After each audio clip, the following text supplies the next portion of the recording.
5 অভিযুক্ত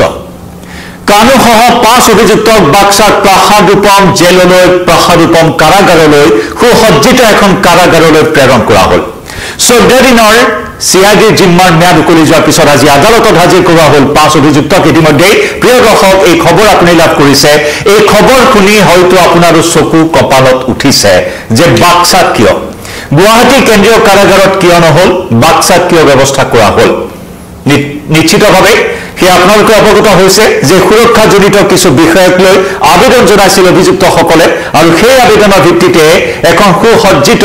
এক কথাত ক'ব গ'লে এখন অত্যাধুনিক কাৰাগাৰলৈ প্ৰেৰণ কৰা হ'ল জুবিন গাৰ্গৰ ৰহস্য মৃত্যুৰ অভিযুক্ত কানুসহ 5 জনক নমস্কাৰ প্ৰিয় দৰ্শক মই জয়ন্ত মাধৱ গোস্বামী আপোনাক স্বাগতম জনাইছো নিউজ 18 অসম নৰ্থ ইষ্টৰ ডিজিটেল লাইভলৈ আমি প্ৰতিগৰাকী অসমীয়া সোশ্যাল মিডিয়াত #জাষ্টিস ফৰ জুবিন গাৰ্গ লিখি আমি সকলো ভাগৰি পৰিছো যে জুবিন গাৰ্গৰ ন্যায় অসমবাসী ৰাইজক অতি সোনকালেই লাগে জুবিন গাৰ্গৰ ৰহস্য মৃত্যুৰ তথ্য উদ্ঘাটন হ'বলৈ সকলোৱে অপেক্ষা কৰি আছে জুবিন গাৰ্গৰ পত্নী গৰিমা গাৰ্গে প্ৰতিদিনেই প্ৰতিনিশাই ফেচবুকত পোষ্ট কৰিবলগীয়া হৈছে সমান্তৰালকৈ প্ৰত্যেকগৰাকী অসমীয়াই বাৰে বাৰে #জাষ্টিস ফৰ জুবিন গাৰ্গ লিখি আছে আৰু তেনে সময়তে আজিৰ দিনটোৰ গুৰুত্বপূৰ্ণ খবৰ এয়া যে যোৱা 1 অক্টোবৰত গ্ৰেপ্তাৰ হোৱা শ্যাম কানু মহন্ত সিদ্ধাৰ্থ শৰ্মা 3 অক্টোবৰত গ্ৰেপ্তাৰ হৈছিল আন 2 অভিযুক্ত শেখৰ জ্যোতি গোস্বামী অমৃত প্ৰভা মহন্ত অৱশ্যে 2ৰে ম্যাদ উকলিব 16 তাৰিখে হয়তো ম্যাদ উকলাৰ পিছত ন্যায়িক জিম্মালৈ প্ৰেৰণ কৰা হ'ব আৰু সেই অমৃত প্ৰভা আৰু শেখৰ জ্যোতিৰ ঠিকনা বাক্সাৰ এইখন প্ৰাসাদোপম কাৰাগাৰে হ'ব সমান্তৰালকৈ সন্দীপন গাৰ্গক গ্ৰেপ্তাৰ কৰা হৈছিল আৰু একেদৰে জুবিন গাৰ্গৰ 2 দেহৰক্ষী পৰেশ বৈশ্য আৰু নন্দেশ্বৰ বৰা 2কে গ্ৰেপ্তাৰ কৰা হৈছিল শ্যাম কানু মহন্ত সিদ্ধাৰ্থ শৰ্মা সন্দীপন গাৰ্গ নন্দেশ্বৰ বৰা পৰেশ বৈশ্য এই 5 অভিযুক্তক আজি বাক্সাৰ এই প্ৰাসাদোপম কাৰাগাৰলৈ প্ৰেৰণ কৰা হৈছে কাৰাগাৰলৈ নিয়াৰ সেই মুহূৰ্তখিনি আমি দেখুৱাইছো আপোনালোকক চাওক এইকেইটা হৈছে মূল অভিযুক্ত বিশেষভাৱে গ্ৰেপ্তাৰ হোৱা এইকেইটা অন্যতম অভিযুক্ত জুবিন গাৰ্গৰ ৰহস্য মৃত্যুৰ শ্যাম কানু মহন্তৰ সেই তথাকথিত নৰ্থ ইষ্ট ফেষ্টিভেল য'ত ছিংগাপুৰত অনুষ্ঠিত কৰি আমাৰ প্ৰাণৰ শিল্পীগৰাকী কেনেদৰে অকাল মৃত্যুৰ মাজলৈ লৈ গ'ল আৰু সেই শ্যাম কানু মহন্তই জুবিন গাৰ্গৰ সেই অঘটন সন্দৰ্ভত নানান ধৰণৰ মিথ্যাচাৰৰ আশ্ৰয় লৈ বিতৰ্কৰ সূত্ৰপাত ঘটাইছিল আৰু সেই Shyam Kanu Mahanta north east festival পাতি নিজকে জহাই ফুৰা সংস্কৃতিৰ ৰক্ষক হিচাপে জহাই ফুৰা ইতিমধ্যে সংস্কৃতিৰ দালাল ৰূপে কুখ্যাতি অৰ্জন কৰা শ্যাম কানু মহন্তক এয়া বাক্সাৰ এখন অত্যাধুনিক কাৰাগাৰলৈ প্ৰেৰণ কৰা হ'ল একেদৰে সিদ্ধাৰ্থ শৰ্মা যিজন সিদ্ধাৰ্থ শৰ্মাই জুবিন গাৰ্গৰ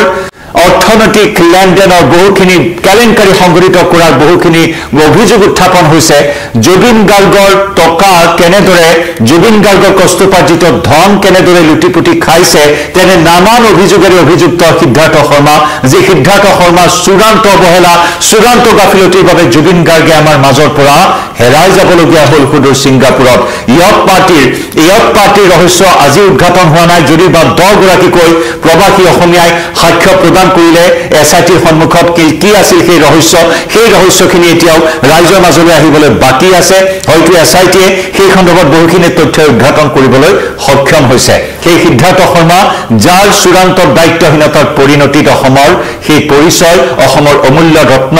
জুবিন গাৰ্গ নামৰ সেই ঐশ্বৰীয় সত্তাটিক আমি হেৰুৱাবলগীয়া হ'ল অভিশপ্ত 19 ছেপ্টেম্বৰৰ দিনটোত আৰু তাৰ পিছত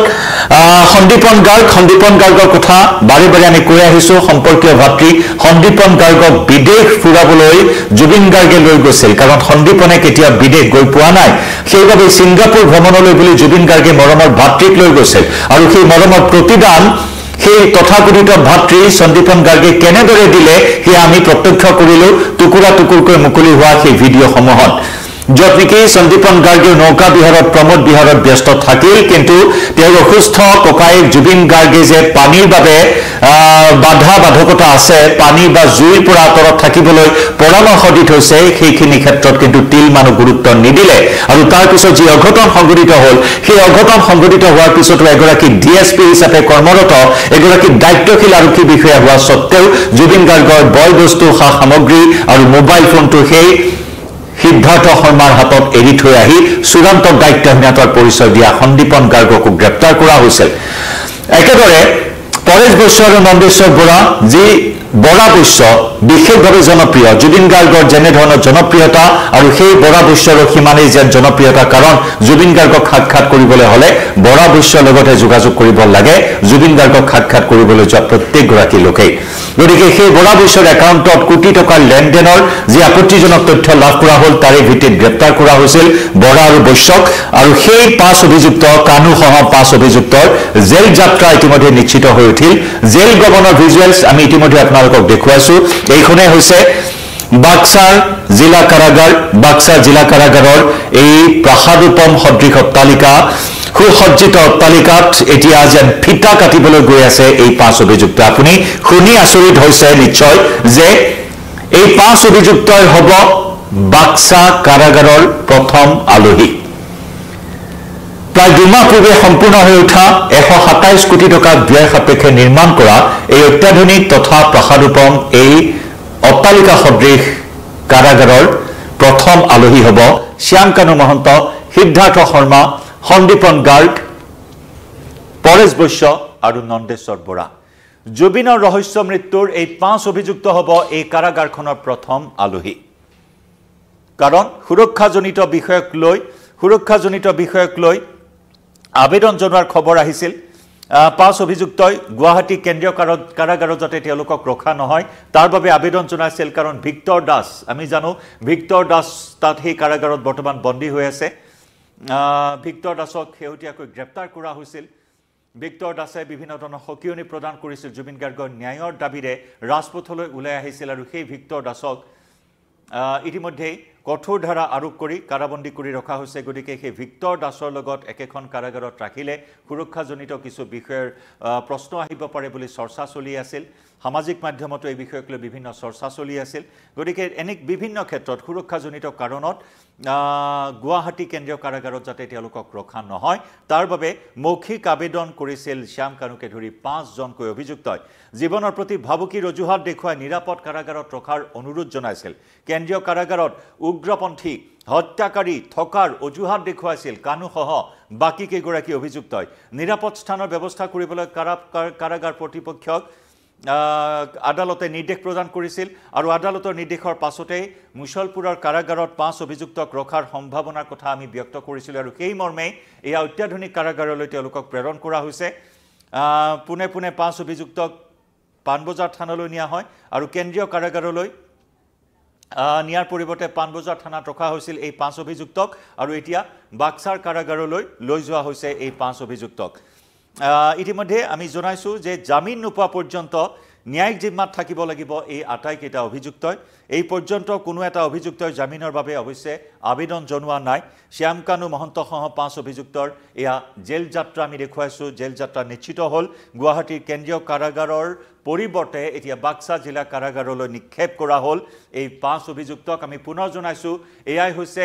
বাক্সা জিলা কাৰাগাৰৰ প্ৰথম আলহী শ্যাম কানু মহন্ত সিদ্ধাৰ্থ শৰ্মা সন্দীপন গাৰ্গ পৰেশ বৈশ্য আৰু নন্দেশ্বৰ বৰা অৰ্থাৎ এক কথাত ক'বলৈ গ'লে এই 5 অভিযুক্তইহে যেন এতিয়া ফিটা কাটিব এই বাক্সা জিলা কাৰাগাৰৰ এক প্ৰকাৰ আমি কৈছো এক কথাত যেন তেওঁলোকে ফিটা কাটি তেওঁলোকেই আলহী হ'ব প্ৰথম কেইগৰাকী আলহী য'ত নেকি 500 কয়দী ৰাখিব পৰা এই ব্যৱস্থা আছে কাৰাগাৰখনত অৱশ্যে আমি ইতিমধ্যে উল্লেখ কৰিছো এই কাৰাগাৰখনত এজনো কয়দী এই পৰ্যন্ত নাই 500 কয়দী থাকিব পৰা 500 কয়দী থাকিব পৰা এই কাৰাগাৰখনত 352 জন পুৰুষ কয়দী ৰখাৰ ব্যৱস্থা আছে আৰু 138 গৰাকী মহিলা কয়দী ৰখাৰ ব্যৱস্থা আছে এই কাৰাগাৰখনত এবাৰ দেখুৱাইছো আপোনালোকক ভালদৰে চাওক এখন প্ৰাসাদোপম সদৃশ জেল প্ৰাসাদোপম সদৃশ অট্টালিকা এখন নৱনিৰ্মিত কাৰাগাৰত কানুসহ 5 অভিযুক্তই প্ৰথম আলহী হ'ব এই কাৰাগাৰখনৰ য'ত সুৰক্ষাজনিত দিশৰ অজুহাত দেখুৱাই গুৱাহাটী কেন্দ্ৰীয় কাৰাগাৰত নাৰাখিবলৈ মৌখিকভাৱে আদালতত আবেদন জনাইছিল কানুসহ 5 অভিযুক্তই আৰু সেই মৰ্মে এয়া জিলা কাৰাগাৰ বাক্সা য'ত নেকি 127 কোটি টকা ব্যয় সাপেক্ষে নিৰ্মাণ কৰি উলিওৱা প্ৰায় 2 মাহ পূৰ্বে সম্পূৰ্ণ হোৱা এই কাৰাগাৰখনৰ আলহী হ'ব এয়া সিদ্ধাৰ্থ শৰ্মা শ্যাম কানু মহন্ত সন্দীপন গাৰ্গ পৰেশ বৈশ্য এয়া শ্যাম কানু মহন্তক প্ৰত্যক্ষ কৰিছে চাই লওক এবাৰ শ্যাম কানুক 14 দিনৰ CID লকআপত থাকি আজি নতুন ঠিকনা অভিমুখে ৰাওনা হোৱাৰ সেই মুহূৰ্ত এয়া দুই দেহৰক্ষী নন্দেশ্বৰ বৰা আৰু পৰেশ বৈশ্য এয়া সন্দীপন গাৰ্গ প্ৰত্যক্ষ কৰিছে আপোনালোকে আটাইকেইটা অভিযুক্তক আপোনালোকে প্ৰত্যক্ষ কৰিছে ভিডিঅ ৱালত কাৰণ জুবিন গাৰ্গৰ ৰহস্য মৃত্যুৰ তথ্য উদ্ঘাটন কৰিবৰ বাবে SITৰ তদন্ত চলি আছে SIT তদন্তক লৈ বিভিন্ন ধৰণৰ মিশ্ৰিত প্ৰতিক্ৰিয়া অব্যাহত আছে কালি SITৰ বৈঠকক লৈ মিশ্ৰিত প্ৰতিক্ৰিয়া অব্যাহত আছে আৰু তাৰ মাজতে ইয়া বাক্সাৰ প্ৰাসাদ উপম অট্টালিকাত নি আসলতে তেওঁলোকক কৰবাত বিশেষ ট্ৰিটমেন্ট দিয়া হ'ব নেকি এনে ধৰণৰ চৰ্চা অসমবাসী ৰাইজৰ মাজত এইখিনি মুহূৰ্তত অব্যাহত আছে যথেষ্টখিনি দৰ্শক আমাৰ সৈতে আছে প্ৰিয় দৰ্শক আপোনালোকে কি জনাব বিচাৰে যে #justice4Jubin Garg আমি সকলোৱে লিখি আছো কিন্তু এই যে বাক্সাৰ এখন সুসজ্জিত কাৰাগাৰলৈ প্ৰেৰণ কৰা হ'ল এই বিষয়টোক লৈ আপুনি আপোনাৰ প্ৰতিক্ৰিয়া জনাব পাৰে কাৰণ বিভিন্নজনে এই বিষয়টোক লৈ প্ৰতিক্ৰিয়া প্ৰকাশ কৰি আহিছে যে কৰবাত তেওঁলোকক খা সুবিধাৰ মাজেৰে ৰখা হ'ব নেকি কৰবাত তেওঁলোকক VVIP ট্ৰিটমেন্ট দিয়া হ'ব নেকি এনে ধৰণৰ প্ৰশ্নও কিন্তু বিভিন্নজনে কৰি আহিছে এই বিষয়টোক লৈ কাৰণ যোৱা কেইবাদিন ধৰি এই বিষয়টোক লৈ বিশদভাৱে আলোচনা চলি আছিল যে শ্যামকানু মহন্ত সহ 5 অভিযুক্তক কোন কাৰাগাৰত ৰখা হ'ব সুৰক্ষাৰ বিষয়টোক লৈ ব্যাপকভাৱে চৰ্চা চলি আছিল এখনৰ পিছত আনখন ৰুদ্ধদ্বাৰ বৈঠকত মিলিত হৈছিল আৰক্ষীৰ শীৰ্ষ বিষয়া একেদৰে কাৰাগাৰ কৰ্তৃপক্ষ আৰু তাৰ পিছতে বিভিন্ন প্ৰশ্ন আহিছিল বিভিন্ন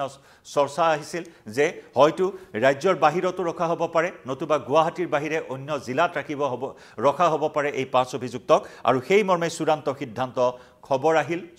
খবৰ আহিল যে বাক্সা জিলা কাৰাগাৰত ৰখা হ'ব এই 5 অভিযুক্তক তাকো প্ৰথমবাৰৰ বাবে কয়দী হিচাপে আলহী হ'ব এই 5 অভিযুক্ত বাক্সা জিলা কাৰাগাৰৰ এতিয়া এই বাক্সা জিলা কাৰাগাৰতে সপোন দেখিব লাগিব শ্যামকানু মহন্তই নৰ্থ ইষ্ট ফেষ্টিভেলৰ ৰঙালী মহোৎসৱৰ যি ৰঙালী মহোৎসৱ নৰ্থ ইষ্ট ফেষ্টিভেল অনুষ্ঠিত কৰি আহি শ্যামকানু মহন্তই বিভিন্ন ধৰণৰ বিত্তীয় খেলিমেলি বিত্তীয় অনিয়ম কৰাৰ এটাৰ পিছত আনটো অভিযোগ এই মুহূৰ্তত সন্মুখলৈ আহি আছে নৰ্থ ইষ্ট ফেষ্টিভেল তথাকথিত এই নৰ্থ ইষ্ট ফেষ্টিভেল অনুষ্ঠিত কৰিবলৈ গৈ প্ৰাণৰ শিল্পীগৰাকী ককালতে আজি অসমবাসী হেৰুৱাবলগীয়া হ'ল অনিচ্ছা সত্ত্বেও জুবিন গাৰ্গ যাবলগীয়া হৈছিল সেই মহোৎসৱলৈ কাৰণ জুবিন গাৰ্গৰ সপোনৰ প্ৰজেক্ট ৰৈ বিনালেৰ কাম 5টা ষ্টুডিঅত একেলগে চলি আছিল কিন্তু শ্যামকানু মহন্তক সন্তুষ্ট কৰিবলৈ গৈ বিভিন্ন ধৰণৰ টোপ বিভিন্ন ধৰণৰ প্ৰলোভনেৰে লৈ যোৱা হ'ল নেকি জুবিন গাৰ্গক এইসমূহ প্ৰশ্নৰ উত্তৰ বিচাৰি আছে বৰ্তমান SITয়ে আৰু এই সন্দৰ্ভত SITয়ে অতি শীঘ্ৰেই কঠোৰৰ পৰা কঠোৰ চাৰ্জশ্বিট প্ৰস্তুত কৰিব বুলিও ইতিমধ্যে SITয়ে প্ৰকাশ কৰিছে কালি SIT বৈঠকত অংশগ্ৰহণ কৰা একাংশ লোকে এই বিষয়ে সংবাদ মাধ্যমৰ সন্মুখত প্ৰকাশ কৰিছে গতিকে আশা এতিয়া SITৰ পানী নখৰকা তদন্তৰ ওপৰত আৰু তাৰ মাজতে এতিয়া এখন নতুন কাৰাগাৰলৈ নতুন আলহী হিচাপে লৈ যোৱা এই সকল কয়দী শ্যামকানু মহন্ত সিদ্ধাৰ্থ শৰ্মা সন্দীপন গাৰ্গ লগতে জুবিন গাৰ্গৰ দুই দেহৰক্ষী বৰা বৈশ্যক কেনে ধৰণৰ ট্ৰিটমেন্ট দিয়া হয় হিয়া পৰৱৰ্তী সময়ত লক্ষণীয় হ'ব বিভিন্নজনে প্ৰশ্ন কৰিছে ৰুবি শৰ্মা তেওঁ প্ৰশ্ন কৰিছে এইটো কাৰাগাৰ নে হোষ্টেল পাৰিলে ভালকে দেখাব জেলখন নিশ্চিতভাৱে ৰুবি শৰ্মা ডাঙৰীয়ানী আমি চেষ্টা কৰিম আমাৰ সাংবাদিক ইতিমধ্যে গ্ৰাউণ্ডত উপস্থিত হৈছে গৈ গ্ৰাউণ্ড অভিমুখে অৰ্থাৎ বাক্সা জিলা কাৰাগাৰ অভিমুখে ৰাওনা হৈছে তাৰ পৰা আমি সবিশেষ দৃশ্য আপোনালোকৰ সন্মুখলৈ লৈ আহিম